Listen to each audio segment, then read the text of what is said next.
За сайн байцгаана уу бүгдэнд энэ гайхалтай өдрийн мэндийг хүргэе. За ингээд би чамаас чи надаас нэвтрүүлэгт оролцож байгаа. Би театрын жүжигчин Мөг Дэлгэр байна.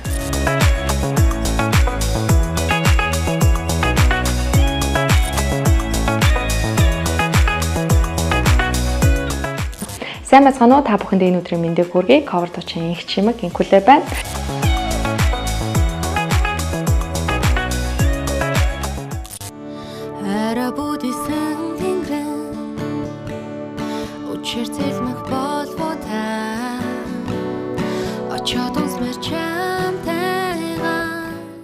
Би чамаас чи надаас нэвтрүүлэхтэй би театрын жүжигчин Мөг Дэлгэртэй оролцохоор болсон байна.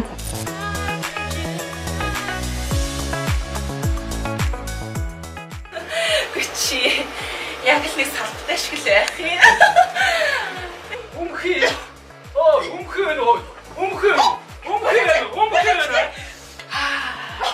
За тэгээд хоёулаа урлагийн салбарт байгаа урлагаар явдаг хоёр хүн байгаа юм байна. Тэгээд бас асуултууд нь илүү гоё сонирхолтой байх болов уу гэж бодож байна. За тэгээд та бүхэн маань нэвтрүүлэгтэйгээ хамт байцгаагаарай.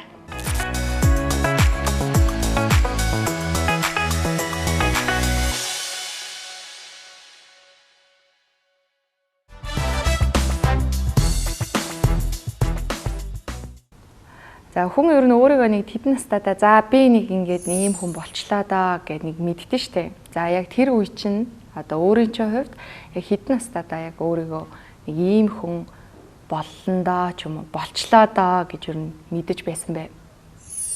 За миний хувьд л яг одоо яг 10 жилээ төгсөөд би анагаахын сургуульд орсон юмч болох гээд. Тэгээд яг тэнд би нэг сар сурсан л да. Сар сурж байхдаа нөгөө анагаахын хичээл ерөөс ойлгохгүй юм шиг хичээл юм. Тэгээд ер нь амар шантраад ер нь би ер нь юу хийж чаддаггүй юм болоо гэд. Тэгээд өөрийгөө нөгөө хайна гэдэг шиг юм болоод. Тэгээд ихсэн 10 жилийн шүлэг мүлэг бас нэг уншдаг байсан, бас тэрэндээ сонирхолтой байсан. За тэгээл яг бодсон. За ер нь л яг урлагийн чиглэлээр л явъя. Угаасаа энэс өөр зүйл би яг сэтгэл зүрхийн зориулж чадахгүй мэн гэж бодоод яг тэгээл яг урлагийн чиглэлээр яг тэр үед л яг өөрийгөө за би ер нь урлагийн хүн л болох юм байна гэж бодсон. Одоо үед яг нэг юм хин нэгнийгээ таньж мэдээ гэхээ болцсон. Тэгэл яг сошиалоор яг нэг юугаараа ингээл өөрөө л болж болоо бусад хамаагүй гэдэг шиг ийм сэтгэл зүйтэй болчихсон. Яг нэг материалын зүйлээс хүн гэдэг амьтныг таньж мэдмээргүй байхгүй. Яг тэр хүнийг тэр дотоод сэтгэлийн л яг тэр дотор нөгөө тэр нэг хүн анх төртөө нүцгэл төрсөн те нүцгэн буцсан гэдэг шиг. Яг тийм хүн бол ингээ хувцастай гоё цаг гэлцаал юм зүүцэн те гоё машин тэрэгтэй гоё ингээд орчин нийгэм юм байна шүү дээ те. Тэгтэл яг хүн эцний дүн дээрээ энэ юм чинь зүгээр л эндээс бид нэр төрснийхаа дараагийн олж авч байгаа байхгүй өөртөө. Харин хүнд байгаа ганцхан зүйл бол энэ нөгөө сэтгэл зүрх гэдэг юм чинь. Ганцхан энэ махан би. Хувцсгүй нүцгэн би чил хүний яг өөрийнх юм байхгүй юу. Одоо төрөөд ингээд амьдарч явахын хугацаанд яг өөрийнхөө энэ яг нүцгэн төрсөн тэрийг мартаад хитрхи тэр бүр гадагшаа байгаа байхгүй тий. Нэг юм гялцаал өмсвөл тэрэндээ дардал тэгээ хүмүүс нь хараал тэгээ гаднаас нь тэр өмсөн зүүсэн тэр юмар нь дүгнээл тий. Тэгтэл хүн гэдэг чинь зүрх сэтгэлтэй тийм юм байна шүү дээ. Тэгтэл харин нөгөө талаар энэ дүр маань болохоор энэний эсрэг байгаа дүр байхгүй юу. Илүү тэрнтэй ярилцахыг тий. Өдрөө нь харж байгаад яг чамайг яг хин гэдэг намайг тэр гэдэг би яг ийм юм дуртай чин сэтгэлээс ярилцах тэр хүсэл эрмэлзлийг тээж хагаад ийм дүр байхгүй. Яг жүжигчин хүн бол яг хоёр л ажиллагаа байдаг. Дуртай ажиллана. За жүжигчин гурдаг ажиллана. Тэрний ажиллагааны дагуу ажиллаж байгаа юм. Эхлээд тэр дүрийн яг тэр сэтгэл зүйг мэдэх хэрэгтэй байхгүй юу? Тэр илүү үнэн байх, илүү тэр дотгошоо байх, илүү тэр нарийн тэр нэг мэдрэмжүүдийн нарийн бүр ингэж гаргаж ирэхгүй бол энэ орон зайд бол бүх юм бодлоо бол. Тэгэхээр партнертойгоо ч гэсэн яг тэр үнэн хайрцаа тэр зүйлийг л шаардж байгаа. Хүн гэдэг яг эцсийн дүндээ яг хин юм бэ, те? Юу юм бэ? Гэдгийг л энэ жүжиг та бүхэнд хэлж өгнө. Надад энд алах хэрэгтэй. Би бол ийм хүн ой. Ойлгож байна уу чи? Ойлгож байна уу? Амжилтанд хүрэх хамгийн чухал зүйлийг би тууштай байдал гэж хардаг байхгүй юу? Тууштай байхын тулд бас нөгөө талаараа нөгөө нэг тууштай байлаа гэдээ яг тийм хүсээгүй юм хийх нь бас хэцүү шүү дээ. Яг тэр дотор бодогдож байгаа тэр нэг хүсэл гэж юм байна шүү дээ. Яг юу хүсээд байна, юу хийхийг хүсээд байна гэдэг тэр юмаа л яг зөв олж аваад явах юм бол хүнд байгаа ч гэсэн юм дуртай юмаа хийх нь илүү хүнд гоё байдаг шүү дээ, тэ. Тэгэхээр яг тэр дотор юу хүсэж байгаа гэдэг тэр юмаа л олж авах хэрэгтэй болов. За бидний амьдарч байгаа энэ нийгмийн давуу болон сул талыг ер нь чи юу гэж боддог вэ? Одоо яг нийгмийн хувьд бол давуу болон сул тал нь ерөөсөө яг нэг л зүйл байгаа. Тэр нь болохоор мэдээлэл технологи, интернет, сүлжээ байгаа. Давуу тал нь юу юм гэхээр хүн хүссэн үедээ тий хизээж хаанаас ч одоо өөрийнхөө одоо хайхыг хүссэн зүйлээ, сурахыг хүссэн зүйлээ хайж болоод мэддэг болчихсон байгаа. За энэ бол давуу тал. За сул тал нь гэх юм бол одоо яг нөгөөтэйгөө амьд харилцаа байхгүй тий одоо зүгээр л нэг найзтайгаа уулзаад ингээд суугаад тий нэг кофе уунгаа халуун яриа өрнүүлээд суух байтал зүгээр тий чатаар найзаа юу хийж гэн ажил төрлөнтэй ч гоё гээд ингээд өнгөрөөдөг болсон. Энэнгээрээ жоохон хүн хоорондын харилцаа жоохон холдож байгаа сул талтай байгаа. Хүнд ер нь бол нэг хэлж болохгүй гэж бас байдаг штэ. За тэгээд өөрийн чинь хувьд олонгуудаа өөрийг чинь гомдоодаг тий эмтэлдэг үг юу вэ? Эсвэл бусад хүнд бас тий бусдыг бас жоохон гомдоодаг эмтэлдэг үг нь ер нь юу вэ гэм бол одоо нэг өдрийг нэг сайхан одоо ажлаа төлөвлөвөл тий өөртөө нэг өдөр сайхан өөртөө цаг заваргаад ажиллахыг бүхэн төлөвлөд ингээд явж байхад яг тэр хүнд одоо нэг тийм гаднах төрхөөр нь ч юм уу тий ээж явсан олоод ингээд төрцөн байгаа тэр нэг нүд дам хөмсөг тэр бие физиолог тийм өндөр нам нуруу яг тэрэн дээр л яг хүнийг тэгэж жоохон чиний нүд чиний юм жоохон ийм энэ гэж ярих яг тэрэн дээр л би нэг жоохон эмзэглэж явдаг. Хүн болгон тэгш эрэхтэй байлаа гэдээ ер нь бүгдөө аз жаргалтай байна гэсэн үг үү? Энэ тал дээр нь юу гэж бодож байна?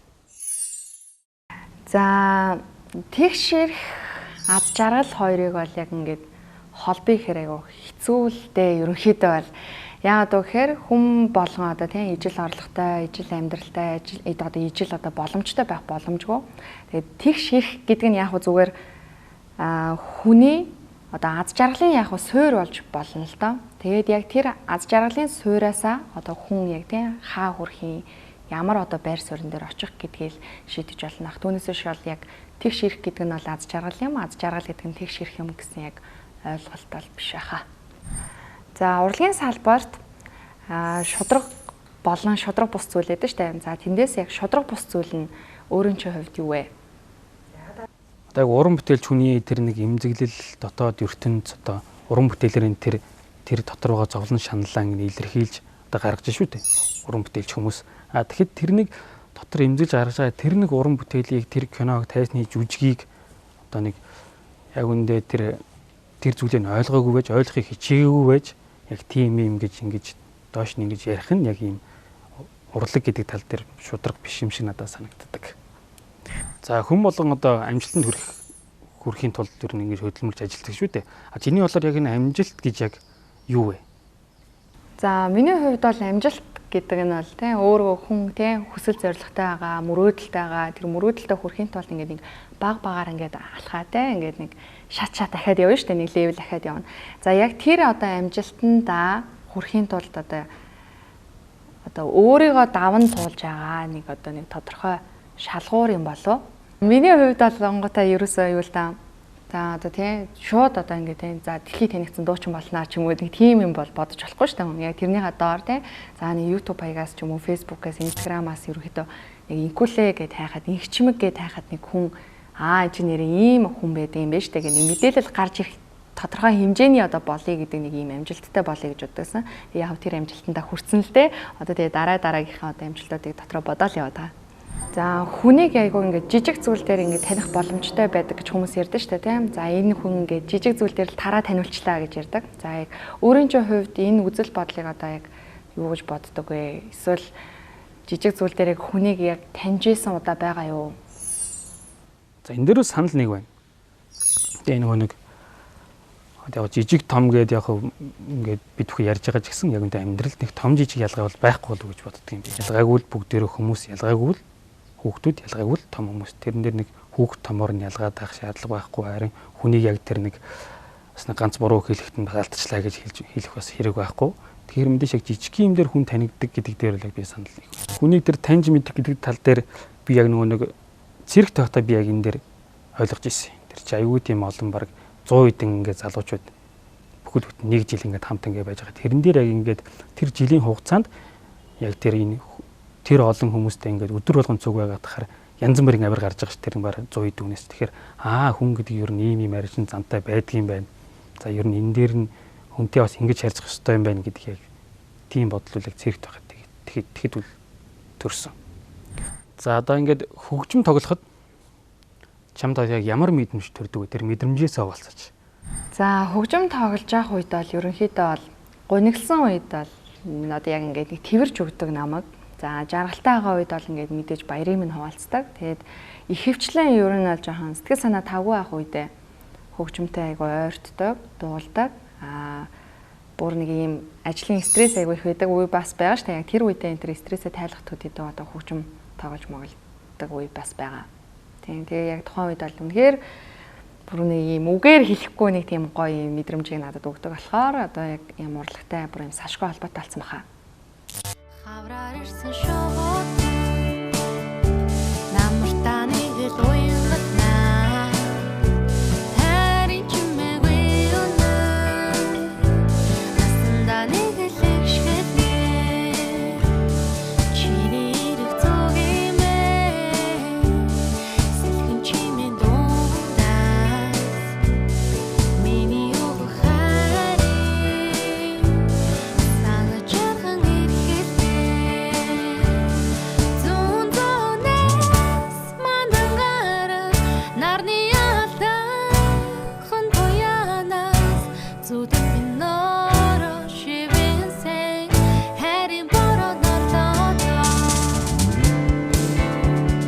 саран наран тоятай сэтэн дорож мэтэ өвдөө үчин уянтай миний харин харуу зүудэн ирсэн чимээтэй бодор мөнгөнөөс таасан зүудэн хоёр алхаараа зэрэг нэгэн амсайтай.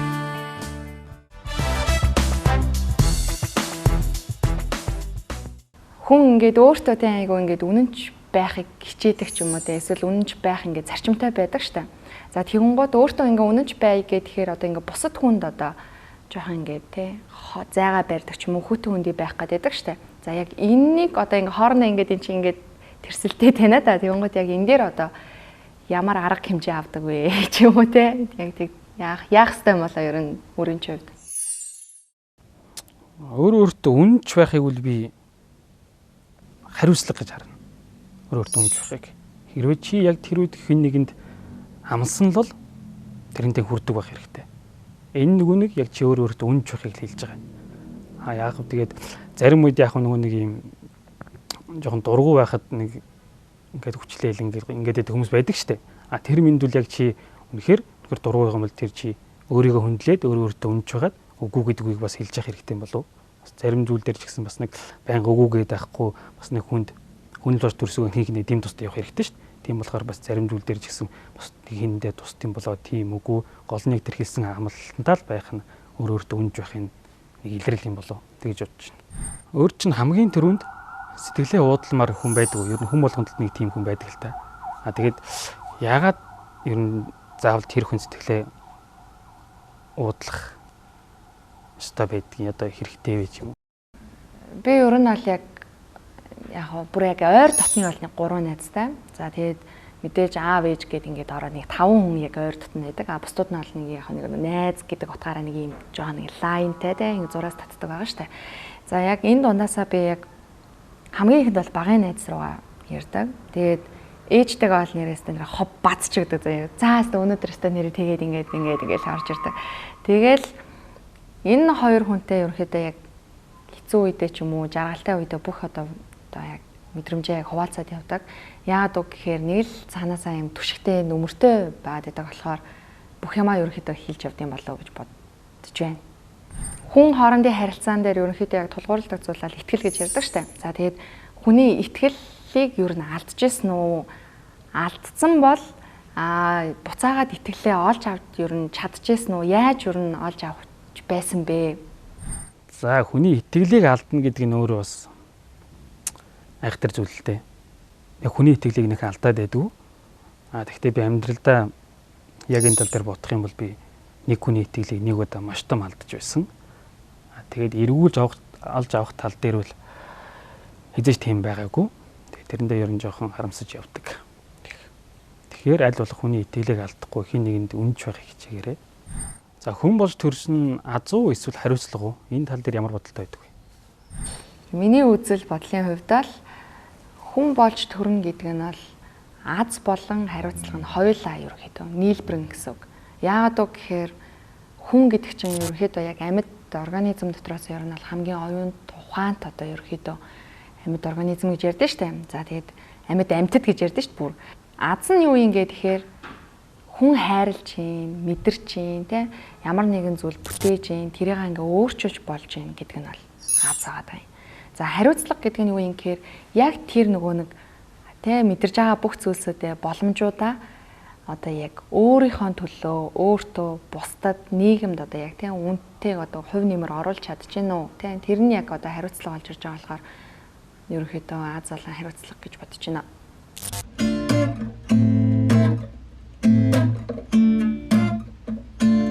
Зангирсан бодлын занглах тайл, цангачсан итгэлийн зангааг тайл, задарч ёо залуумын зангаг тайл, цэнэлгөө цэрэрэн зангаараа тайл, зүрх алтан гож явсан үемээ сайхан санагдах ёо.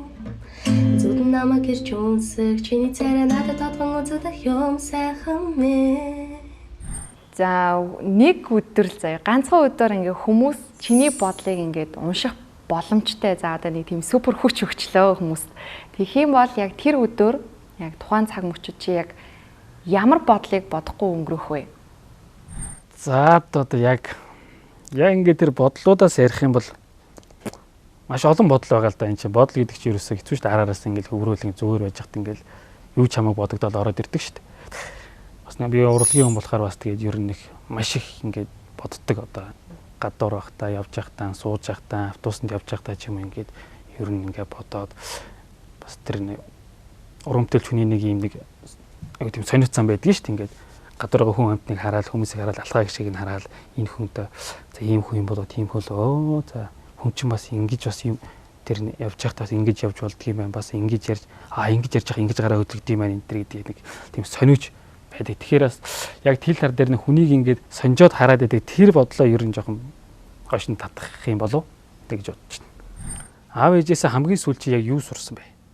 Би ер нь л аягүй амбицтэй хүн байхгүй. Ер нь л жоохон амбицтэй. Тэгээд ер нь л ингээл жоохон сив сав гэл ингээл явцдаг. За өглөө 10 цагаас тийм ажилтай, өдөр одоо тийм 11 цагаас гээ аягүй ажиллаа ингээд шахаа явцдаг. Тэгэл ерөөсөө ээж бол яг сүүлд бол надад бол миний охин жоохон уул сууртай, тайван, уужуу тайван юмд хандаж сураа. Битгий ингээд сүл сал гэд ингээд гүүгээдээ. Яг ингээд юмаа амжуулаад ингээд яваад байгаа чинь сайн байгаа ч гэсэндээ жоохон ингээд тайван болоод өчгөө гэдэг юм ерөөхдөө хэлээд байгаа. Аа болонгуудаа бас л адилхан намайг тайван бай. Битгий ингээд амбицаа ил гаргаад жоохон дотроо ингээд жоохон дарж өгөө. Дотроо өөрийгөө амбицлаад яв. Гаднаа бит амбицаа гаргах гэдэг байгаа байхгүй. Тэгээд болохоор яг сүүл надад нэг юм хэлсэн. Хүн ирээд чамд хүнийг одоо муулж ах юм бол те нэг найз маань надад ирээд өөр найз маань муулж ах юм бол тэр хүн лүүгээ тэр нөө муулаад байгаа найзгаа сайн талыг ингээд улам хэлээдэ гэж хэлсэн. Хүнтэй хүнийг нийлж муулахгүй хүн муулаад ирхэн гут нь л өөдөөс нь зүгээр сайн талыг нь хэлээдэ гэл. Нэг гар над дээр ирснэ. Өө нөгөө ч ястаа нэр амар үргэлгийн юм билээ штэ мэлээ штэ гэдэг гут нь те өөдөөс нь зүгээр наа он чинь хичээж байгаа хөдөлмөрлөөд ингээд мөнгө олж байгаа юм чи яа тийм бэ үүрхэд ер нь гээд иймэрхүү байдлаар ингээд жоохон өдөөс нь хэлж өгөөрэй гэдэг юм хэрхий хэлсэн. Тэгээ сүүлд яг энэ хоёрыг ерөөдөө амар сайн ойлгоод хуч тунгаагаад явж байна. Манай ер нь бол Монголын эцэг эхчүүд ерөнхийдөө үр хүүхэдтэй за нэг тийм хүн болоорой ээж аав нь чадаагүй маа тэгэхээр чи яг ингээд өгөөрэй гэд ерөнхий хүсэл мөрөөдлөө одоо хүүхэдтэй хэлдэг штэ. За тэгэнгүүт чи өөрөө одоо өөрийнхөө хүсэл мөрөөдлийг одоо дагаж биелүүлэх үү эсвэл эцэг эхийнхаа одоо тэрийг хүсээд байгаа мөрөөдөд байгаа зүйлийг нь хийх үү? Алийг нь сонгох вэ? За мэдээч өөрийнхөө мөрөөдлийг биелүүлэх нь чухал. Учир нь хэрэг чи энэ хороо дээр чийл байгаа учраас. Яг эцэг эхийн хувьд гэх юм бол мэдээч яг тиймэрхүү зүйл ер нь байдаг л да. Аав ээж нэг юм хуульч байгаа л тэгтэл нөгөө нэг юм хүүхэд нэг юм өөр мэрэгчлэлтэй болох гол тий. Юу гэдэг спортын хүн ч юм уу, урлагийн хүн ч юм болох гол нэг зөрчилдөд байдаг. Яг тэрэн дээр бол би яг нэг юм яг өөрийнхөө хүсэж байгаа юм бил хийгээсэй гэж хүсдэг. Ер нь хүмүүсийг тийм ч утгаараа би өнөөдөр бас урлагийн мэргэжил бас хүсэж исэн болохоор бас энэгээр ингээд явж байна. Учир нь юу гэхээр бүх зүйл хатуухан хэлэхэд бүх хүн мөнх настай биш шүү дээ, тэ. Яг эцсийн дүндээ эцэд яг үндэ чийл ганцаараа өөртөө ганцаараа л үлдэн яг үндэ ясам дээр бусдаар бол яг эргэн тойрон ч байгаа найз нөхөд тэр битгэл аав ээж хүртэл тэгэл цаг нь ирэх нь бүгд л тэгэл бурхны орондоо жамсаар явна шүү дээ. Тийм болохоор чи өөрөө л ганцаараа байгаа болохоор чи өөртөө хайртай байгаад өөрийнхөө хүсэж байгаа юмыг хийх хэрэгтэй болов. За ер нь олон танигдах нь бас нэг талаараа маш гайхалтай зүйл боловч харин нөгөө талаараа бас нэг тийм хэцүү юм байдаг шүү дээ, тэ. Одоо энэ олонний танил байх, олон танигдах нь ер нь одоо хин нэгэндээ муу хэлэх тэр мөр ер нь чиний хувьд яг ямар байдаг вэ? Тэр талаараа хуваалцаач. Хүн бас танигдна гэдэг чинь нэг бодлын яг өөрийнхөө хувьд бол ингээд гой зүйл мөртлөө нөгөө талаасаа ингээд жоохон одоо асар их төвчээр байгаа даахгүй юу? Одоо тийм жишээлх юм бол зүгээр нэг ингээд дуу дуулахад л зүгээр сивсав гэд өөрөө хүн орж ирээд зөө муулах ч юм уу тиймэрхүү асуудал айгүйх гарна. Тэгээ яг нэр хүндтэй одоо тийм хүмүүсийн одоо ингээд жоохон хараанд орж ирж ш тэр чам. Тэгээ одоо жоохон бие цэгэнжээн юу хийж болох юм, юу хийж болохгүй юм, ямар үлгэр дуурайлттай авах юм гэдэг юм орж ирж байна. Тэгээ тэр нь нэг бодлын гоё л да. Яг ингээд ялангуяа доод үеийнхтэйгаа тийм ингээд за ийм байгаарай, тийм байгаарай гэд хэлж өгдөг. За нөгөө талаасаа олонгоо жоохон ингээд өөрийгөө ингээд жоохон барих гад ингээд хичээгээд байгаа юм шиг санагдаад идэв. Гэтэ яг би тийм хичээдэг төрлийн өмчлөлтэй. Би ерөөсөө байгаамаа л ийм хүн байхгүй юу?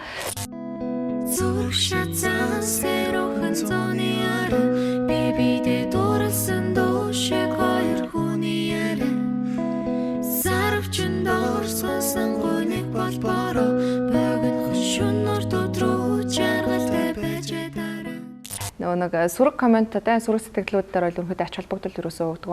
Нэг тэр нэг жил бол нэг жоохон мяарсан. Яг анх яг нэг cover гаргаж ирчээд байжсэн. Тэгээд жоохон ингээл жоохон тийм сүрэг сэтгэлүүд орж ирэнгөө тэрэн дээр би биш ээж хэмэрж байгааг харчаад ер нь бол жоохон сошиалаас холддгийм уу да гэдэг юм ерөөхдөө бодож байсан. Гэтэ одоо ер нь бол тэрэнд бол манай гэр бүлийнхэн бол ер нь бол дасцсан. Тэгэхээр надад бол сүрэг сэтгэл бол ерөөсөө падлиж авахгүй. Тэгээ та нар сайн хараагаарай гэхгүй. Одоо хүн болгонд те өөрт чинь ч гэсэндээ надад ч гэсэндээ одоо нэг ийм төрлийн зан чанар байгаа шүү дээ. За би бол одоо жоохон түргэн ууртай ч юм уу тийм зан чанар байгаа. Тэгэнгүүт өөрт чинь байгаа тэр одоо төрлийн зан чанараа чи өөрчлөх боломжтой юу? За их гоё асуулт байна. За яг хүн яг өөрчлөгддөг гэдэг чинь те. Миний бодлоор өөрчлөлт гэдэг нь за хүн өөрчлөгддөггүй гэх юм бол би өөрчлөгддөггүй гэж хариулна. За ягаад тэгэхээр хүний нэг юм унган зан гэж байдаг шүү дээ. Хүн чи хүн болгонд ийм нэг сүнс байгаа бидний дотор. Тэр сүнсний нэг зан чанар гэдэг одоо ямар одоо тэр сүнснийг ямар сүнсийн те бас ингээд бодлоод ухаад үзэх юм бол сүнс нь ямар сүнсийн нэг юм хай таны гонигдолчдаг юм байгаа л те. Эсвэл нөгөөх нь юм нэг нөгөө сүнсний гонигдох дургу байгаа л те нэг юм. Тэгээ бидний дотор ингээд дотор болгон сүнс байгаа болохоор яг тэр яг хүн яг тийм өөрчлөгдөхгүй байх. Харин нөгөө талаараа бас өөрчлөгдөг гэх юм бол бас нэг арай өөр те нөгөө нэг юм өглөөр тусдаг байгаа л те ингээд ажил мэлд хариуцлагатай болоод яг тэр тал дээр өөрчлөлт болох байх. Харин яг тэр хүний дотоод мөн чанар тэр анх төрөختөө тэр одоо аавчтайгаа амьдарч байгаа тэр хүмүүжлээс авсны тэр зүйл яг хүний дотор эцээш өөрчлөгдөхгүй байдгаараа л байх юм болоо гэж бодож байна. Одоо миний сул тал гэх юм нэг юм байдаг байхгүй юу? Би аюу тийм салга ингээд одоо ажил дээр ингээд уухан аяг маягтай цай барьж явж байгаа л ингээд ширэн мэрэн дээр ингээд тавихтал ингээд гинт хажуугаар нь тавил унгааж мунгааждаг байхгүй. Тэгээд одоо ер нь ажил дээр ер нь бараг энэ манад байгаа цагаан аяг чинь бараг аюу их байлаа шүү дээ 30-аад гаруй аюугаалаа би тэгж салгалж явж байгаа бараг 10 хэдэн хагалчихсан байхгүй. Тэгээд ер нь захирлууд найруулагч дээр нь чи аюу тийм салгаа жоох ингээд салан садгаа гэдэг. Чи наадах нэг засчвал яа тийм гэдэг. Тэрийг л яг үндэ засаж болно. За хэдий уран бүтээл хийгээ явж байгаа ч гэсэн хууль эрх зүйн чиглэлээр ажилладаг гэж би сонссон. За чиний хувьд ер нь Монголын энэ эрх зүйн хууль ер нь чиглэл энэр нь хаашаа ер нь чиглэлтэй байна. Энэ талаар чи сэтгэлээ болцооч. За одоо би балчирхан би одоо юм хэлэх нь одоо зөв ч юм уу буруу ч юм уу тийм. Гэхдээ яг нөгөө үзэл бодлоо илэрхийлэх эрхээ эдэлжээ. Монгол улсын одоо хууль эрх зүйн тогтолцооны хувьд бол ерөнхийдөө онлынхаа хувьд бол харцангуй бас сайн боловсронгуй байгаад байгаа. За яг гэхээр нөгөө олон улсын жишгт ерөнхийдөө хүрч байгаа. бараг хүрцэн шахуу явж байгаа. За практик дээр болонгуудаа манай тогтолцоо одоо жоохон тий нэр хүндтэй жоохон дээшээ хүмүүс байгаа дээ штэ дээгүүр хүмүүс байгаа. Тэр хүмүүс рүүгээ жоохон хууль маань жоохон үйлчлэлтгүү тий жоохон хуулийн цорхоо гарах гээд байдаг. Нэг тиймэрхүү асуудлууд одоо гарч байгаа. Гэхдээ ерөнхийдөө бол тогтолцооны хувьд бол дэжгүй шүүхийн тогтолцоо байна тий. Ядчил ингээд Монгол улсын үндсэн хууль байна. Бусад хууль болох тий иргэний хууль, эрэг хууль, захиргааны хууль дээр бол хүний эрхийг маш сайн дээдэлж байна. За тэгээд ардчилсан одоо ардчлалын одоо нөгөө зарчмаа бол баримтлагаараа баримталж байна. Тэгээд ер нь аль дэжгүй.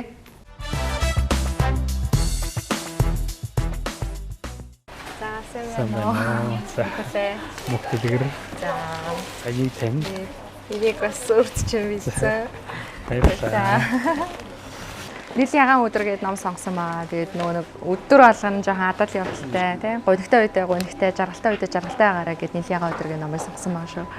За ер нь сүүлийн үеийн одоо уран бүтээл бас юун дээр ажиллаж байна? Юу хийхээр төлөвлөж байна? Одоо өмнө ондоо яг өөрийнхөө яг уран бүтээлээ цэцсэн байгаа. Тэгээд одоо яг дараагийнхаа уран бүтээлүүд дээр ерөөхдөө ажиллаад эхэлсэн байгаа. Тэгээд нөгөө 2 ажил хийдэг болохоор яг өөрийнхөө яг дижитал хөгжим магтамаас нөгөө лейбл гаргаад тэгээд энэ дээр ерөнхийдөө уран бүтээлүүдээ гаргах гээд бэлтгэсэн л байгаа. Тийм. Ер нь ийм урлагийн чиглэлээр юм хийгээд хажуугаар бас ийм өөр чиглэлээр ажил хийх юм ямар байдгүй.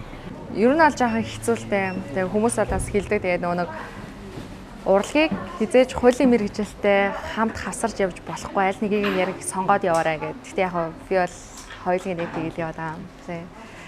Жүжигчэндээ юу бэлтгэл ер нь аль айгүй их байдаг.